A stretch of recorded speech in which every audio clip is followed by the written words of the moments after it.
আজকে এক দীর্ঘ সংগ্রামের পরে বাংলাদেশ জাতীয়তাবাদী দলের প্রায় ৬০ লক্ষ নেতাকর্মীর বিরুদ্ধে মামলা, ২০,০০০ নেতাকর্মীকে হত্যা, প্রায় ১৭০০ নেতাকর্মীকে গুম করে দেওয়ার পরে জানুয়ারির ২৪ জুলাই এবং আগস্টে প্রায় ২,০০০ ছাত্র, নারী, শিশুর আত্মাহুতির পরে, রক্তপাতের পরে আমরা আজকে একটা গণতান্ত্রিক পন্থায় ফিরে যাওয়ার যে প্রধান ফটক, সেই ফটককে উত্তরণ করতে চলেছে।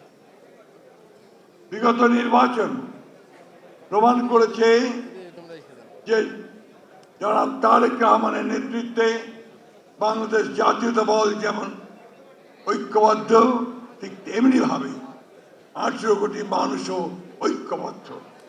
তারা পরিবর্তন চায়, সেই পরিবর্তন হচ্ছে উন্নয়নের পরিবর্তন, অবস্থার পরিবর্তন, রাজনীতির গণতান্ত্রিকীকরণের পরিবর্তন, অর্থনীতির গণতান্ত্রিকীকরণের পরিবর্তন।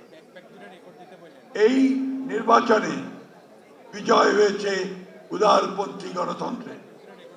আজকে আমরা কিছুক্ষণের মধ্যেই আমাদের নেতা, বাংলাদেশের নেতা, যিনি কয়েকদিনের মধ্যেই বাংলাদেশকে নেতৃত্ব দিতে চলেছেন, সেই তরুণ নেতা যিনি বাংলাদেশের মানুষকে নতুন স্বপ্ন দেখিয়েছেন, একটি পরিবর্তিত বাংলাদেশ, স্বাধীন বাংলাদেশ, গণতান্ত্রিক বাংলাদেশ, সেই নেতা আপনাদের সামনে বক্তব্য রাখবেন।